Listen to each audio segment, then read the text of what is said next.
اور بیٹی میں بات چیت ہو رہی ہے.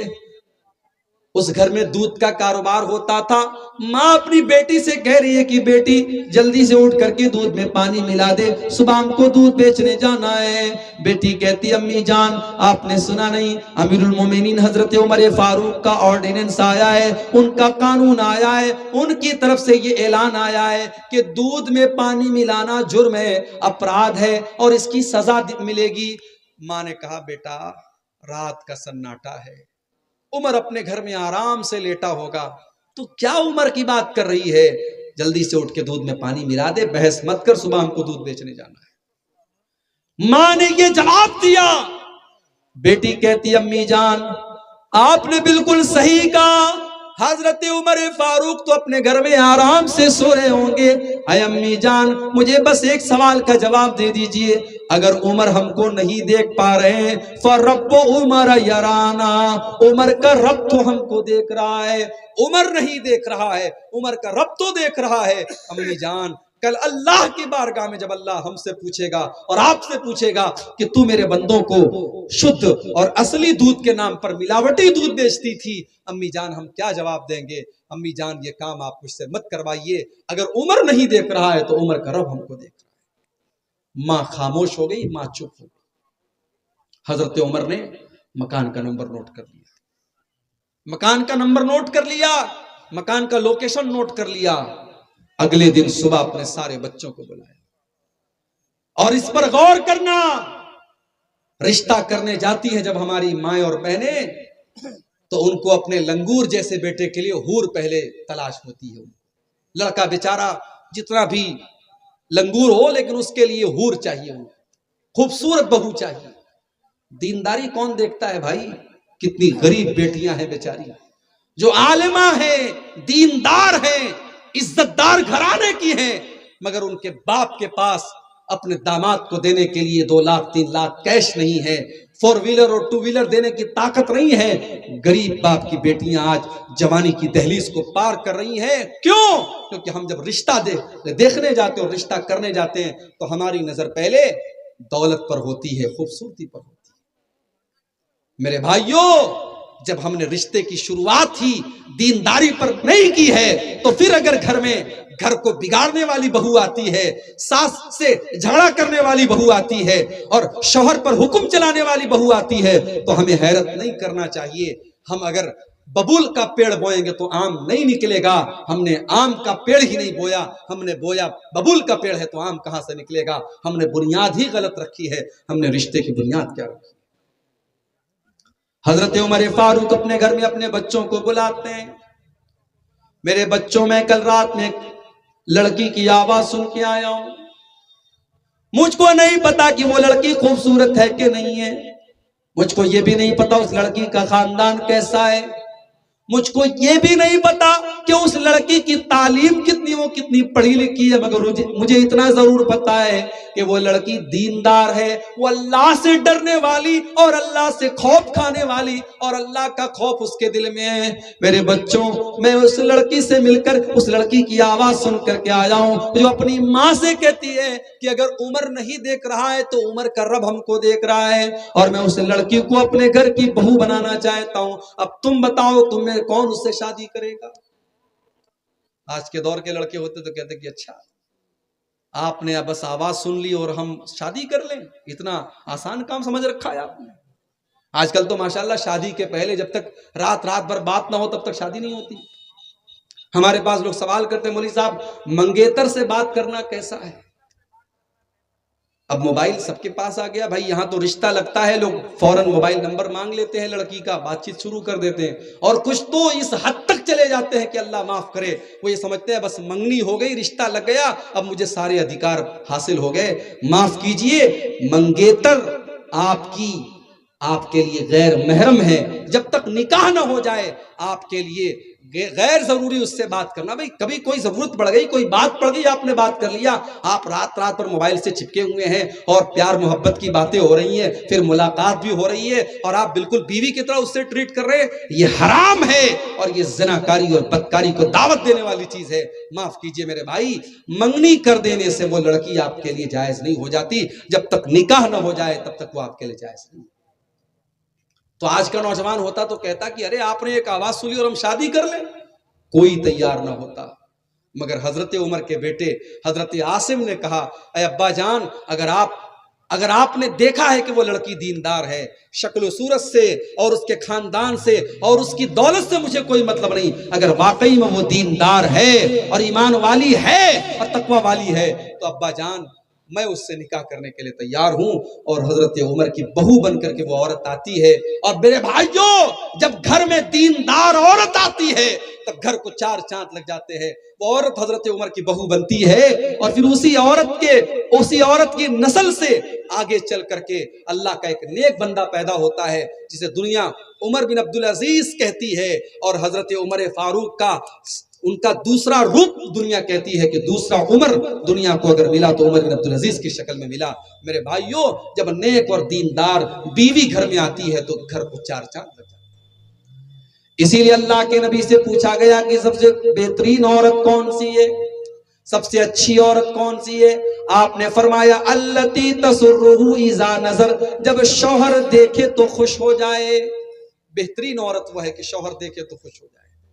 یہاں تو بیوی جلسے میں جا رہی ہے تو پوری بن سور کے جا رہی ہے، شادی میں جا رہی ہے تو بالکل نئی والی ساڑی نکال کر کے اور پورا میک اپ کر کے اور 1 گھنٹہ آئینے کے سامنے بالکل اپنے چہرے پر دنیا بھر کے میٹیریل لگا کر کے، اور بعض عورتیں تو اتنا اپنا رنگ بدل لیتی ہیں کہ ان کے موبائل کا فیس لاک جو ہوتا ہے وہ موبائل بیچارہ ان کو نہیں پہچانتا کہ کون آ گئی۔ معصوم بچے ماں کو نہیں پہچانتے یہ کون سی عورت میرے گھر میں آ گئی، اتنا میک اپ کر کے اپنے آپ کو بدل لیتی ہیں۔ شادی کے لیے اتنا میک اپ ہو رہا ہے، پارٹی میں جانے کے لیے اور گھومنے پھرنے کے لیے اتنا میک اپ ہو رہا ہے، اور شوہر بیچارہ جب گھر میں آتا ہے تو وہی پسینے کی بدبو ہوتی ہے، وہی مسالے کی مہک ہوتی ہے، وہی تیل سے سنا ہوا بدبودار کپڑا ہوتا ہے۔ میری ماں اور میری بہنوں، آپ کی زیب و زینت شادی کے بعد آپ کی زیب و زینت کا حقدار آپ کا شوہر ہے۔ اگر شوہر کے لیے آپ نے اپنے آپ کو سجایا اور سنوارا نہیں ہے تو معاف کیجئے، آپ ایک بیوی کا حق ادا نہیں کر رہی ہیں۔ اللہ کے نبی نے فرمایا بہترین عورت وہ ہے کہ شوہر دیکھے تو خوش ہو جائے، وَتُطِيعُهُ إِذَا أَمَرَ، اور شوہر جب کوئی حکم دے تو بیوی مانے، وَلَا تُخَالِفُهُ فِي نَفْسِهَا وَمَالِهِ بِمَا يَكْرَهُ، اور شوہر کی فرما برداری کرے اور اپنی عزت و آبرو کی حفاظت کرے اور شوہر کے مال کی حفاظت کرے۔ آج ایسی عورتیں ہمارے گھروں میں آ جائیں تو گھروں کو چار چاند لگ جائیں۔ آج جانتے ہو لوگ انویسٹمنٹ کرتے ہیں اولاد کے لیے، پیسہ ہے نا، لوگوں کے پاس دولت ہے، کوئی بیرپور میں زمین خرید رہا ہے، کوئی نیپال میں دکان لگا رہا ہے، کوئی کہیں پر پیسہ لگا رہا ہے۔ لوگ انویسٹمنٹ کرتے ہیں، زمین خریدتے ہیں، جائیداد خریدتے ہیں اپنے بچوں کے بھوشیہ کے لیے، اپنے بچوں کے فیوچر کے لیے۔ میری ماں اور بہنوں اور میرے بھائیوں، اگر آپ اپنے بچے کا فیوچر بنانا چاہتے ہیں، اگر آپ اپنے بچے کا بھوشیہ بنانا چاہتے ہیں، اگر آپ یہ چاہتے ہیں کہ آپ کا بچہ آپ کے بعد بھی چین اور سکون کی زندگی گزارے، تو سب سے پہلا کام آپ یہ کیجئے کہ آپ دیندار بن جائیے، آپ نیک بن جائیے۔ ماں باپ کی نیکی کا بدلہ ان کی اولاد کو ان کے مرنے کے بعد بھی ملے گا۔ اگر آپ نیک بن جائیں، اگر آپ دیندار بن جائیں، ماں اگر دیندار بن جائے، باپ اگر دیندار بن جائے تو اس کی نیکی کا بدلہ اس کے بچوں کو اس کے مرنے کے بعد بھی ملے گا۔ اور اگر آپ دلیل اس کی پوچھنا چاہتے ہیں تو چلیے ہم قرآن کا 16واں پارہ آپ کو دکھا دیتے ہیں۔ کل جمعہ کا دن ہے، جمعہ کے دن اگر آپ کو موقع ملے گا 15 سے 20 منٹ آپ کو لگے گا، قرآن مجید کے 15ویں پارے میں اور 16ویں پارے میں ایک سورت ہے، سورۃ الکہف۔ اللہ کے نبی نے فرمایا کہ جو جمعہ کے دن اس کی تلاوت کرتا ہے اگلے جمعہ تک اللہ تعالیٰ کی طرف سے اس کو ایک روشنی، ایک نور، ایک لائٹ عطا کی جاتی ہے، یعنی آپ کی زندگی میں برکت والی روشنی آئے گی۔ 15 سے 20 منٹ لگے گا، آپ سورہ کہف کی تلاوت ضرور کر لیں۔ سورہ کہف میں اللہ تعالیٰ نے ایک واقعہ بیان کیا حضرت موسیٰ علیہ السلام کا اور حضرت خضر علیہ السلام کا۔ یہ دونوں اللہ کے پیغمبر ہیں، دونوں ایک گاؤں کے پاس سے گزرتے ہیں۔ گاؤں کے لوگ بڑے کنجوس ہوتے ہیں، گاؤں کے لوگ بڑے کنجوس ہوتے ہیں، مہمان کے ساتھ بدتمیزی کرنے والے ہوتے ہیں۔ حضرت موسیٰ اور حضرت خضر دونوں بھوکے پیاسے تھے، دونوں نے کھانا مانگا، بھوکے پیاسے تھے، کھانا مانگا۔ گاؤں والوں نے کہا کہ ہم کسی اجنبی کو کھانا نہیں کھلاتے، انہوں نے کھانا نہیں کھلایا۔ دونوں بیچارے تھکے ہارے بیٹھے تھے. حضرت خضر نے دیکھا کہ ایک مکان کی دیوار ٹیڑھی ہے اور گرنے والی ہے. حضرت خضر کو اللہ تعالیٰ نے بہت پاور دیا تھا، طاقت دیا تھا. انہوں نے کھڑے ہو کر کے دیوار کو سیدھا کر دیا. حضرت موسیٰ کو بڑا غصہ آیا کہ ایک تو ان کنجوسوں نے ہم لوگوں کو کھانا نہیں کھلایا اور آپ نے فری میں ان کی دیوار ٹھیک کر دی. حضرت موسیٰ نے کہا اگر آپ چاہتے تو پہلے اجرت مانگ لیتے، اس کا بدلہ مانگ لیتے، اس کے بعد آپ دیوار ٹھیک کرتے. آپ نے دیوار کیوں ٹھیک کی؟ تو اس کا جواب دیتے ہوئے حضرت خضر نے کہا تھا وَأَمَّا الْجِدَارُ فَكَانَ لِغُلَامَيْنِ يَتِيمَيْنِ فِي الْمَدِينَةِ وَكَانَ تَحْتَهُ كَنْزٌ لَهُمَا. اے موسیٰ، وہ دیوار دو یتیم بچوں کے مکان کی دیوار تھی. وہ دیوار دو یتیم بچوں کے مکان کی دیوار تھی اور اس دیوار کے نیچے خزانہ چھپا ہوا تھا جو ان بچوں کے باپ نے اپنی زندگی میں اپنے بچوں کے لیے دبا کے رکھا تھا. اگر دیوار گر جاتی خزانہ گاؤں والے لوٹ لیتے، اور ویسے بھی گاؤں والے بڑے لالچی اور مکھی چوس کنجوس تھے. اس لیے اللہ نے مجھے حکم دیا کہ میں دیوار کو ٹھیک کر دوں تاکہ کل جب وہ بچے جوان ہو جائیں، سمجھدار ہو جائیں، تب اپنے باپ کا خزانہ وہ حاصل کر لیں. اور یہ کام میں نے کیوں کیا؟ وَكَانَ أَبُوهُمَا صَالِحًا، کیونکہ ان دونوں بچوں کا باپ نیک تھا. باپ نیک تھا، اس لیے اللہ نے اس نیک باپ کی اولاد کو بے سہارا نہیں ہونے دیا. میرے بھائیوں، آپ کی بنائی پراپرٹی، آپ کی بنائی زمین اور جائیداد تباہ ہو سکتی ہے مگر آپ کی نیکی کبھی برباد نہیں ہوگی. آپ نیک بنیے، اپنے آپ کو نیک بنائیے، آپ کی نیکی کا ثواب آپ کے بچوں کو آپ کے مرنے کے بعد بھی ملے گا.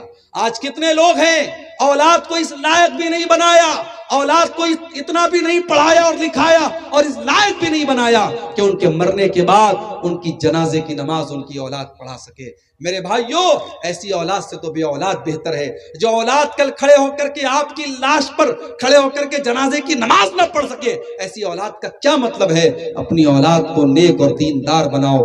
اسی لیے اللہ کے نبی فرماتے جب انسان مر جاتا ہے اس کے عمل کا سلسلہ ٹوٹ جاتا ہے مگر 3 چیزوں کا ثواب مرنے کے بعد بھی اس کو ملتا رہے گا. ان 3 چیزوں میں ایک چیز یہ بھی ہے، آپ نے فرمایا او ولد صالح يدعو له. اگر انسان اپنے پیچھے نیک اولاد کو چھوڑ کر کے گیا ہے تو نیک اولاد اس کے لیے دعا کرتی رہے گی. نیک اولاد کو چھوڑ کے جائے. اسی طریقے سے اگر آپ چاہتے ہیں کہ گھر کے اندر دینداری آئے تو میرے بھائیوں گھر کے اندر سے حرام چیزوں کو نکال دیجئے. آپ کے گھر میں گندا تعویذ نہیں ہونا چاہیے، آپ کے گھر میں کوئی غیر شرعی کام نہیں ہونا چاہیے، آپ کے گھر میں حرام تصویریں نہیں ہونی چاہیے. ہمارے بہت سارے نوجوان ہیں شاہ رخ خان کے بڑے فین ہیں، اور آج کل تو شاہ رخ خان صاحب کے اتنے بڑے فین ہو چکے ہیں، ان کی کوئی فلم آئی ہے اس فلم کا اتنا پرچار کیا جا رہا ہے. ایک صاحب نے مجھے موبائل پر میسج بھیجا کہ شاہ رخ خان کی اس فلم کو دیکھنے کے پہلے وضو کر کے جائیں، وضو کر کے جائیں اور ادب سے جائیں، اسلام کی تبلیغ ہو رہی ہے. اسے میں نے کہا اللہ اکبر. یعنی آج فلموں کے ذریعے اسلام کا نام روشن ہو رہا ہے. آج اگر کسی فلم پر پابندی لگنے کی بات آتی ہے تو مسلمان سوچتا ہے ہم اپنے مسلمان بھائی کی فلم ہے، ہم پہلے تھیٹر میں جا کے اس فلم کو دیکھیں گے. پابندی تو مسجد پر بھی لگنے کی بات آئی تھی، پابندی تو نماز پر بھی لگنے کی بات آئی تھی. تو نے مسجدوں کو تو آباد نہیں کیا، تو نے نمازوں سے تو اپنی مسجدوں کو آباد نہیں کیا. اس کا مطلب یہ ہے کہ تجھے فلموں سے محبت ہے، تجھے فلمی اداکاروں سے محبت ہے، تجھے نماز سے محبت نہیں ہے. آج کتنے مسلمان نوجوان ہیں وہ شاہ رخ خان کے جیسا بال رکھتے ہیں، سلمان خان کی جیسی باڈی بناتے ہیں، سلمان خان نے جو لاکٹ پہنا ہے وہ لاکٹ پہنتے ہیں اور گھروں میں اپنے پسندیدہ فلمی ہیرو اور ہیروئن کی تصویریں لگاتے ہیں.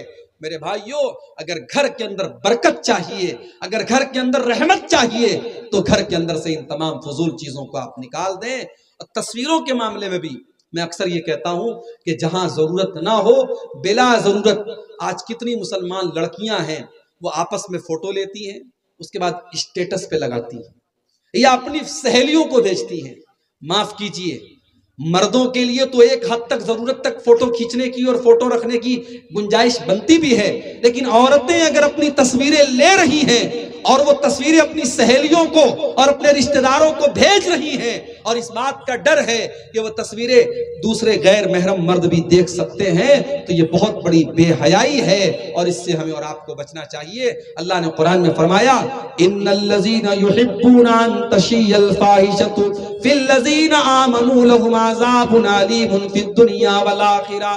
جو لوگ مسلمانوں کے درمیان بے حیائی کو پھیلانا چاہتے ہیں، ان کو دنیا میں بھی دردناک عذاب ملے گا اور آخرت میں بھی دردناک عذاب ملے گا۔ آپ اسٹیٹس پر گانا لگا رہے ہیں۔ آج کل اسٹیٹس کیا ہو رہا ہے؟ انسان کا جیسا موڈ ہوتا ہے ویسا وہ اسٹیٹس لگاتا ہے۔ خوش ہے تو خوشی والا میوزک لگا رہا ہے، اگر دکھی ہے تو سیڈ سانگ لگا رہا ہے۔ کسی کو یہ توفیق نہیں ہو رہی کہ قرآن کی کوئی آیت لگا دے، کوئی حدیث لگا دے، کوئی دعا لگا دے، کسی اچھی تقریر کا کوئی کلپ لگا دے۔ لوگ اسٹیٹس پر بھی فلمی گانے اور میوزک لگا رہے ہیں۔